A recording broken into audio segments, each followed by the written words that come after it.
Hello folks, and welcome to the channel, or welcome back. And my next video is going to be all about remodeling the barn. And remodeling the barn is going to be a major undertaking. And today it's the 27th of December 2023, and I suspect it will take until the 27th of January at least to have the barn completed. But before we start, a cup of coffee and then we get to work. So don't expect a lot of activity or work in this video. We're going to look at the building, we're going to assess how much work there is to be done, what is to be done, but also how expensive it will be and how long it will take to do it.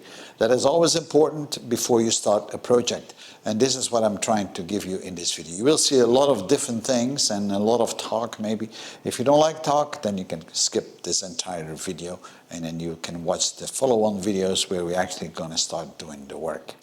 The barn is in the back of me, and the barn is about 18 meters by 8 or 60 feet by 26 feet. So that is quite a fairly large open surface which we have to renovate. The barn was built in 1734, and over the years it has had some modifications, but nothing really major. It still kept its shape. Of course, the roof has been renewed because that was shut down during the First World War and been rebuilt in 1920. But for the rest, it's pretty much intact. I have actually renovated the walls before, so I repointed all the walls and then we painted it in pink. I know, pink, but I had to. I had no choice because this building is protected by the government as heritage. And on the side here we have an old manure pump. So underneath there's a big reservoir with manure from the animals, and then they pump it out here, manual, and the manure comes out right here, and there's even a hook on the top there, so you can put a big bucket up, and then you collect all the manure, and they used to put it back into the field. I mean, really talking about recycling, they were really good in this in the old days. But we have a couple of other issues and changes we have to do here still. And one of the issues is the actual gate. As you can see, it's only half a gate, and it's great to vent the barn whenever you have hay in it. But it's not great as it is right now, and I'll show you in a minute why that is. Nevertheless, we will have to replace the complete gate once we are done with the inside, so we can actually close it up.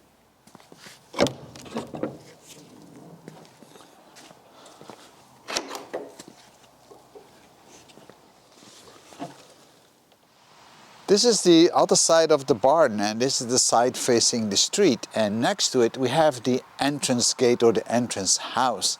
And I'm going to show you something what happened in the First War, because I just mentioned it to you that it was shut down, the barn, or at least the roof was destroyed in the First World War. Well, there's still some evidence on the walls of that shelling. We are now at the inside of the entrance building, and you can see on the wall that there is quite some damage. Damage caused by shelling and bullets, and I don't know if it was caused by German shelling or Allied shelling. Anyway, I did not restore that. I kept it because it is part of heritage. This is the ceiling of the entrance gate, and you can see the beams, but there's no planks on top of it. So in essence, birds can actually fly inside the building through the entrance gate. And of course, they can also fly in and out through the half door that we have at the main entrance on the barn. So that can cause quite some issues. It may be fun for the birds, but not that much fun for me. And because of the half gate or the half door and the opening in the ceiling of the entrance building, we got this. Lots of shit all over the place. Birds fly in and out, and I think we got an owl in here. So, look at this stuff here. These are droppings, right?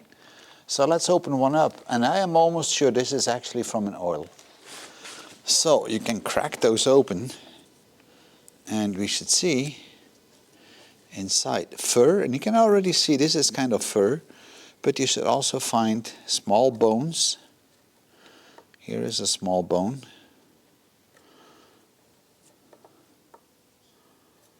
See this? This is a very small bone that came out of one of these balls. And when the bird eats mouse and so on, it eats it with fur and everything. And then afterwards it forms these balls and it throws it up Let me open up this one. See how many small bones are inside. And basically, biologists, they can tell what the bird has been eating. This is a fairly big skull inside. See the teeth here. So that's quite interesting to see. Nevertheless, I'm not here for this. I'm here to rebuild or remodel the barn.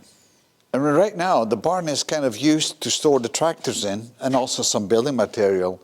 But you can actually see the walls, they are in a pretty good shape. So I'm not going to repaint those walls. I'm going to leave them as they are.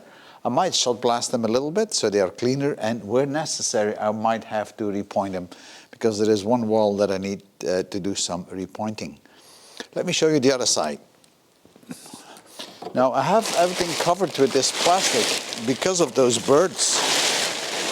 And you can see that under the covers, I have a lot of old restoration materials. So these are old clay tiles which I recovered from the inside of the tower downstairs. So now I'm going to reuse them in the rest of that building. So all this old stuff I keep. I also have in the back here, we also got these black clay tiles. So we've got the different types. So collecting and cleaning up old materials is always good if you're getting into renovation work. So I got pallets and pallets of that stuff. And I also got, of course, the cement and the sand. So I need to keep all this here until I'm done renovating. And I have, of course, piles of old oak beams that I will reuse wherever I need to reuse them. So never throw away those things until you're done with your renovation. That is my tip. So collect as much as you can. And once you're all done, then you can get rid of stuff, but not before. Now, all this wood may look like tacky, but the point is that some of those beams are the type of wood, we call it ulm, which is very hard to get nowadays. You can't get it anymore. So if you have an old raster in the roof or something, or a ceiling, you might need those. So that's why I kept those, and that's where I collected those over time. And I know right now everything is covered up, but we got so many different things, like old bricks, for instance. You know, if I break out a wall or I repair a wall, I'm going to need these old bricks again of the same size and dimensions. See, these is another type of brick, which is baked locally along the river, the Schelde. Quite different than the other brick that I had here before. You see the different dimensions, they are really quite different. So that's why I keep those, right? So these are old church tiles from the floors. And these are really heavy pieces. And those, if you need to buy this runs you about 100 to 200 euros a square meter, which is really expensive, of $200 a square meter, because they are so old and authentic. So I have a pallet full of those that I recovered in the house that I will reuse. And I got some from an old church that I had the opportunity to get materials from. The floor, as it is right now, is actually concrete. But as you can see, it is very uneven. It's kind of scattered all over the place. And there are parts where the floor or the concrete is actually missing.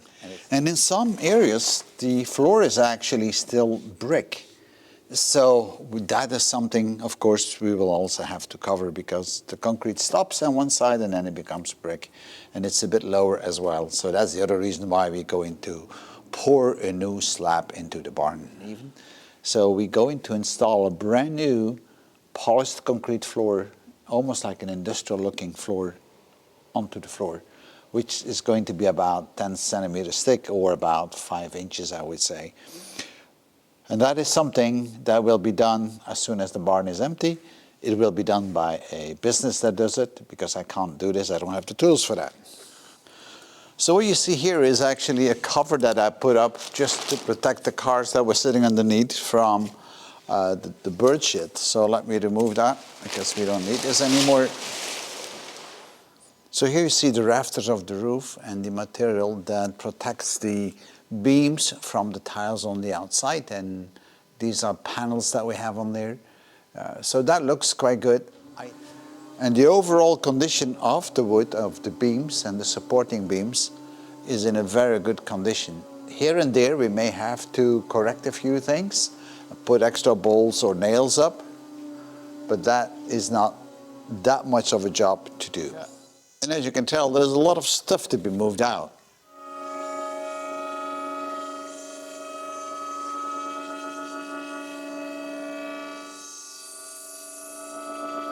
And here you have a better view on the ceiling itself.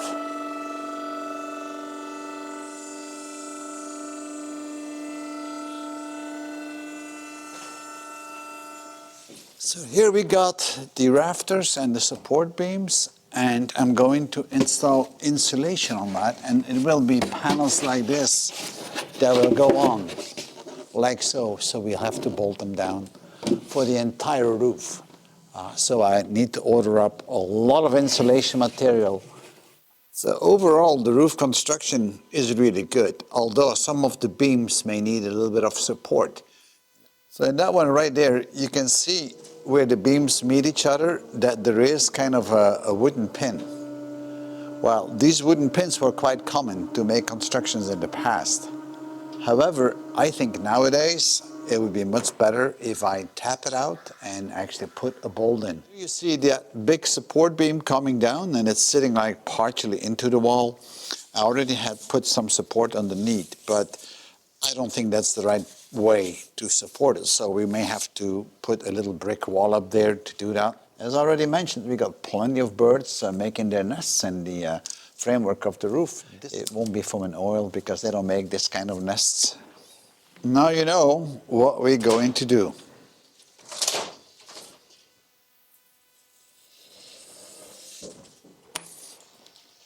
And lucky for me, I have my good old elevator lift, which is going to be very handy to put the insulation up. So now we know what we need to do in the barn. Now I know what I have to do. I know all the dimensions, so I did a quick cost calculation. Pouring the concrete and have it polished is going to run around 10,000 euros, but then again, the surface is fairly large. Repointing the walls here and there, doing some small work and patchwork on the walls is easy. I'm not going to count this because I do it all myself anyway. We have to do also some additional electrical lighting in this place, so that's probably another $200 or 200 euros for that matter. Emptying it all up, that's to no cost, of course. Building that front door, that front gate, that's probably going to be another 500 euros because I'm going to build it myself with wood that I have. Closing up that entrance gate, the ceiling, remember, so the birds can't get in anymore. And that's another $200 on wood. And then finally, I think the insulation is going to be a big cost. I suspect that to be around $3,000 so, or euros. So all by all, I think I'm going to end up with about, let's say $18,000 or euros before this is complete. So it's a lot of money, but then again, it's a good investment in your building. If I ever want to sell it, it's going to be worth more money. And I like to have my things clean. So I'm going to start now with cleaning everything up and getting everything out of it. And that's of no interest to you, I guess, seeing me moving stuff around. And then whenever the concrete is going to be poured, I will make a full video on pouring a concrete slab, which is then polished. And then I'm going to make another video on the insulation job. And then it should be ready to put all the race cars inside the barn, because this is what it's going to be. It's going to be a barn for all the race cars. All right. Good. I'll see you in my next video, and thank you for viewing. Bye-bye.